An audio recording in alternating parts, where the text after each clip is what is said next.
exploring issues that matter to you. Acadiana's Morning News on News Talk 96.5, KPEL. Joining us on the phone, Governor John Bel Edwards from Baton Rouge. Good morning, sir. Good morning. I appreciate the opportunity to be with y'all today. Absolutely. Well, we know it's been we had a special session first, regular session, and now we're into the second fiscal session. However, some not so good news yesterday on a couple of your measures that you hope would shore up the big budget deficit that we have.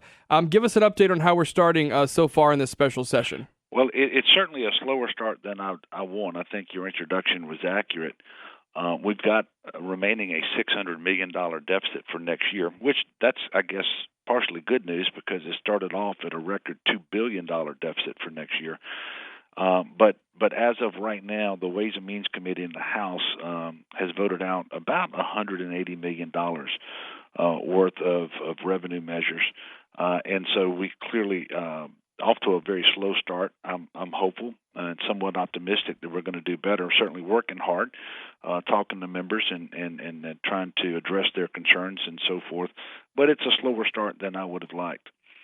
You know, I think we look at this this huge chunk of money that we don't have, that we need to keep crucial services. Obviously, you've mentioned education and healthcare as two major areas that, you know, frankly, use a lot of that budget. That could force cuts if we don't make it to that. Have you gotten yourself to that point to if we don't shore this thing 100%? What are some of the things that residents of Louisiana could expect to lose service-wise? Well, let me just tell you where we are, because we just went through the regular session and we now have an appropriations bill for next year that passed. Again, it's $600 million short, but those shortfalls play out in the following ways. The Department of Health and Hospitals, so when it comes to safety net hospitals, the old LSU system, the charity system, if you will, plus some Medicaid services, waivers, other critical things, $174 million short state general fund as of right now. The TOPS program, $155 million short.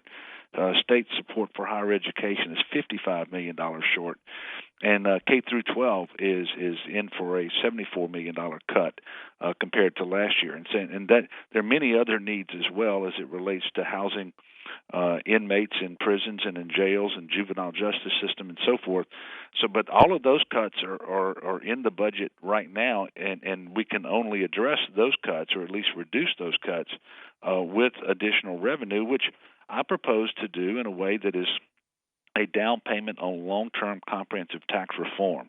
The proposals that I put forward are very consistent with recommendations made from a task force of leading economists and business people who are studying the tax structure in Louisiana and are trying to move us in a better direction toward a more fair, stable, predictable, and sufficient revenue structure. And so I'm optimistic, but I will tell you it's very difficult, but I understand that in some regard. I mean, I don't like raising revenue. I don't like asking for it. It's a very tough thing to do. I just know that it's better than the alternative. Mm-hmm. How do you think people are going to respond to that? Because in Louisiana, it's always been, hey, trust me to do the right thing. Because essentially that's what you're asking. You're saying, look, trust me to do this. It's about, essential tax reform. I mean, would you then call some kind of restructuring or a special session dealing with restructuring taxes in general? What would be the payoff to people going with your promise?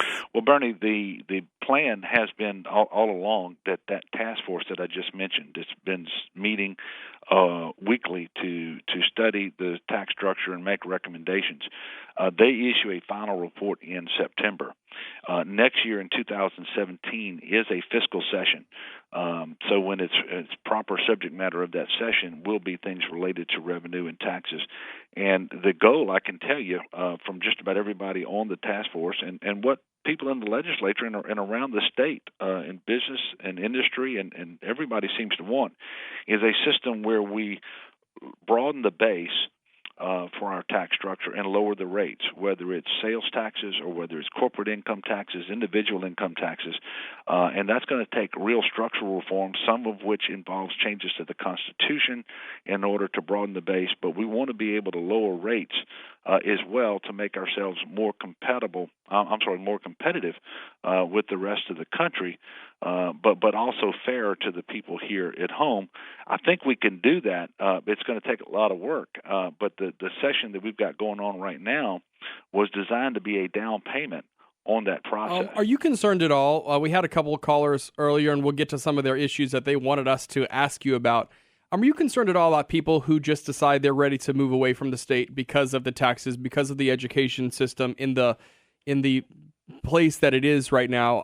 Are you worried about people, fleeing the state to go to Texas, for example? Because like even Florida Governor Rick Scott, he says he's coming to town next week, and he's going to be in Baton Rouge and New Orleans to try to convince business owners to move to Florida. So, Well, first of all, I'm always concerned about that. I've been concerned about that for years because we've been seeing that happen, and we know we have to shore up the education system in order to make Louisiana a better place to live and to do business and to invest. You can't do that if you're leading the nation, as we have over the last 8 years, in our cuts in state support to our higher education institutions, our universities, our community colleges, our technical colleges. And by the way, with respect to our overall tax structure, you should understand Louisiana has very low combined state and local tax rates as it relates to the rest of the country. So all things being equal, and they never are, we certainly want to have very low taxes. But things aren't always equal. And sometimes you have to improve things in order to attract new folks here and to keep folks in place as well. You got to remember, I inherited the largest budget deficit in the history of our state. Our credit rating has been downgraded by credit rating agencies twice, and we're on a negative watch for an additional downgrade. And so it's a lot more involved here. It's very complex, and it's a lot, and it's all interrelated. But we've got some hard work to do to stabilize the situation in Louisiana, and provide the most essential services. Acadiana's Morning News. We are on with Governor John Bel Edwards from Baton Rouge this morning, taking your questions and calls as we start to get into this second fiscal session. We'll start this morning in Lafayette. Stacy on the phone with us. Good morning. Go ahead with your question for the governor. Well, first of all, Governor, you have voted on 6 of the 8 budgets from Bobby Jindal that put us in this situation, so you didn't inherit this debt. You helped create it. Second, these special sessions, they get extra money, which we are paying for, so they should not be getting paid. And third, we have a spending problem, not a revenue problem. And what are you going to do to cut the spending instead of constantly using the consumer credit card that you think is endless, that us, the people who cannot afford to pay? Okay, thank you, Stacy. We appreciate it. Governor? Well, Stacy, first of all, I appreciate the call, but I think you're a little off base. You should know that I've already cut $230 million in the current fiscal year.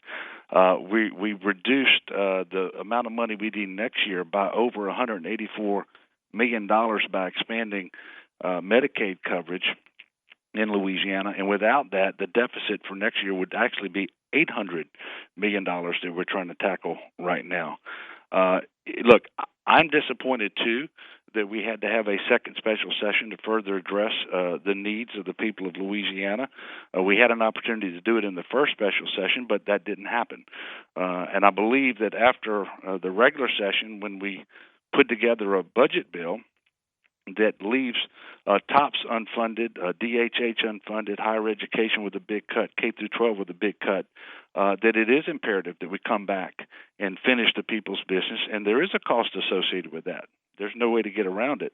And look, these are very difficult things to do, but I believe we're up to the challenge, and I'm convinced that we're going in the right direction. All right, thanks, Governor. We're going to move on to Matthew, who is on the road here in our area. Matthew, go ahead with your question regarding the middle class. Yes, sir. Governor, what if you raise the taxes? How much will that hurt the middle class and working people would get up every morning from 5 to whatever time in the afternoon trying to support their family? How much will that hurt me? I'm one of them blue-collar people would get up every morning and break my back, and I can't get ahead because y'all taking all my money. Okay, thank you very much, Matthew. Well, Matthew, I'm not sure which proposal you're talking about. The one that I believe that you may be referring to is the excess itemized deduction that I want to move from 100% to 57.5%, which is where it was before Stelly was ever enacted. And I certainly don't know your particular situation, but I can tell you that 74% of the people in Louisiana don't itemize their deductions and therefore wouldn't be impacted in any way. Of the other 24 to 26%, I think if you make a couple $100,000, it's about $200 a year, and you know I believe it's the right thing to do in light of the overall shortfall that we continue to face in our state. All right, Governor John Bel Edwards joining us this morning on Acadiana's Morning News. He does a monthly radio show. You could hear it right here on KPEL. It's going to be next Wednesday, June 15th at 2 o'clock in the afternoon. Governor, we appreciate your time, yes, and sir. we will and stay in touch. Thanks for taking the calls as well. No, thank you. Appreciate you.